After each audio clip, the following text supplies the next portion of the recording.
오늘은 코로나 변이종의 발생 원인, 분류 기준, 변이종별 백신의 효과, 국내 변이종 현황에 대해 속성 과외해드립니다.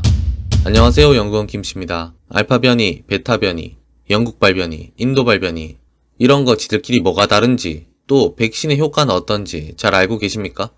관련 내용들 한 번만 공부하면 다 이해됩니다. 오늘 코로나 변이에 관한 내용들 속성으로 과외해줄 거니까 좀만 듣고 가십시오. 먼저 변이가 뭡니까? 다들 알겠지만 뭐가 바뀌는 겁니다. 그러면 코로나 변이는 뭐냐? 코로나 바이러스가 가지고 있는 단백질이 기존 거랑 다르게 바뀌는 겁니다. 뭐 DNA, RNA 이런 거 오늘 안 할랍니다. 몰라도 됩니다. 단백질이 바뀌는 게 뭐가 대수냐 할 수 있지 않습니까? 근데 대수입니다.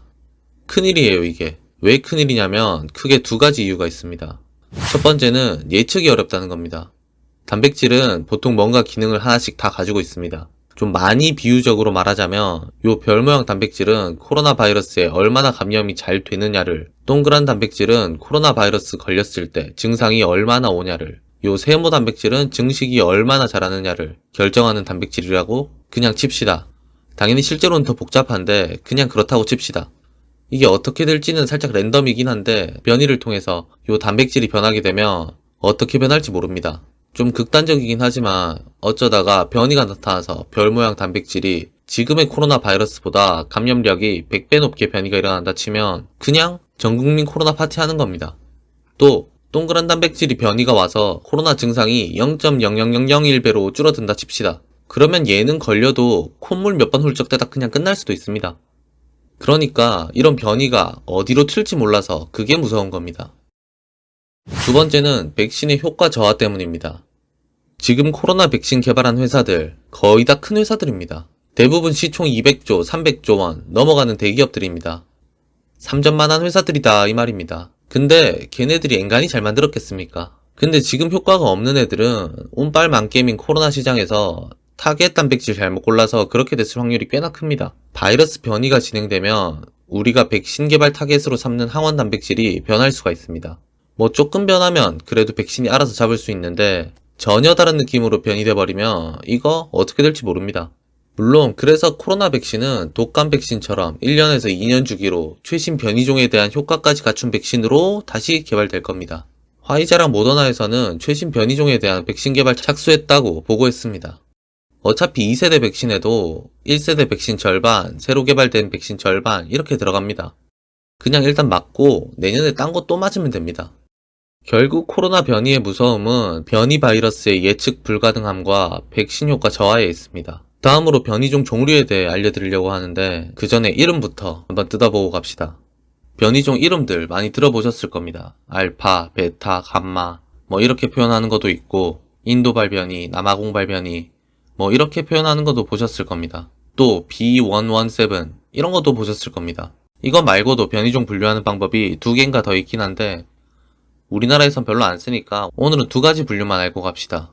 먼저 가장 분류학적인 이름은 영어로 된 거, 숫자로 된 거 요겁니다. 코로나 바이러스가 막 처음에 나오기 시작했을 때 크게 두 가지 종류로 나왔었습니다. 그 중에 하나를 A, 하나를 B로 나누어서 명명하고 있습니다. 그러니까 코로나 바이러스의 조상님은 요 두 가지가 답니다. 아담과 이브처럼요. 근데 지금은 종류가 이만치나 많습니다.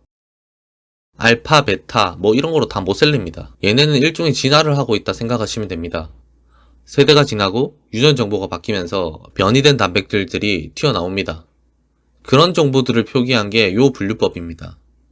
요거는 영국 변이로 알려진 알파 변이입니다. 이름을 한번 뜯어보면 요 변이종의 시조는 B이고 B에서 변이되어 나온 애들 중에 첫 번째, 그리고 그 첫 번째 변이종에서 변이된 애들 중에 또 첫 번째, 그리고 또 그 중에 7번째로 발견된 변이체란 뜻입니다. 남아공 변이 한번 봅시다. 얘는 BC 집안에서 첫 번째로 변이되어 나온 애들 중에 351번째로 변이된 친구입니다. 근데 이런 질문 할 수도 있습니다. 람다 변이는 C37이던데? 감마 변이는 P1이던데? 여기서 C는 B111을 말합니다. 너무 길잖아요. 줄인 겁니다.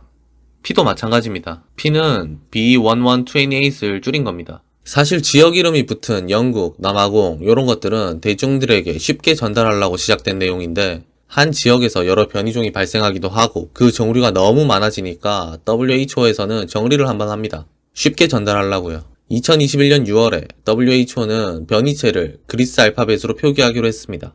알파, 베타, 감마, 델타 요런 게 그리스 알파벳입니다. 물론 아까 본 것처럼 종류는 엄청 많은데 이걸로 모든 변이를 표현할 수는 없습니다.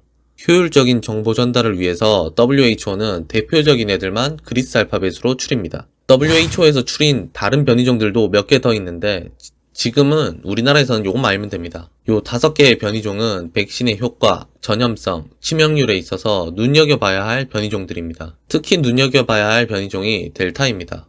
요 수치만으로 봤을 때는 감마도 굉장히 위험해 보이지만 2021년 7월 10일까지 수집된 변이종 통계를 보면 총 3,353건 중 알파가 2,405건, 베타가 143건, 감마가 15건, 델타가 790건입니다. 사실상 감마는 현재까지 국내 유입이 거의 없다시피 하고 람다는 자료도 별로 안 나옵니다. 기존 국내에서 가장 많이 확인된 변이종이 알파이고 최근 무서운 속도로 확산 중인 변이종이 델타입니다. 델타의 경우 앞서 보셨겠지만 전염성과 치명률도 굉장히 높기 때문에 주의 깊게 봐놓는 게 좋을 것 같습니다. 마지막으로 가장 관심 있어 하실 변이종에 따른 백신 효과입니다.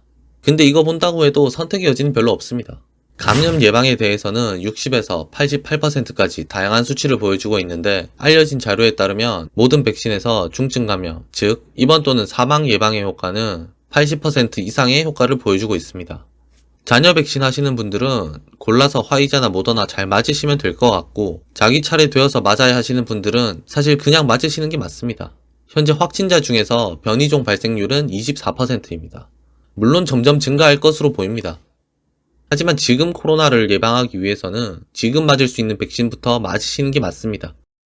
오늘 준비한 내용은 여기까지입니다. 궁금하신 점 댓글 달아놓으시면 영상으로 댓글로 답변 드리겠습니다. 구독 눌러놓고 기다려주세요. 아무쪼록 항상 건강하십시오. 감사합니다.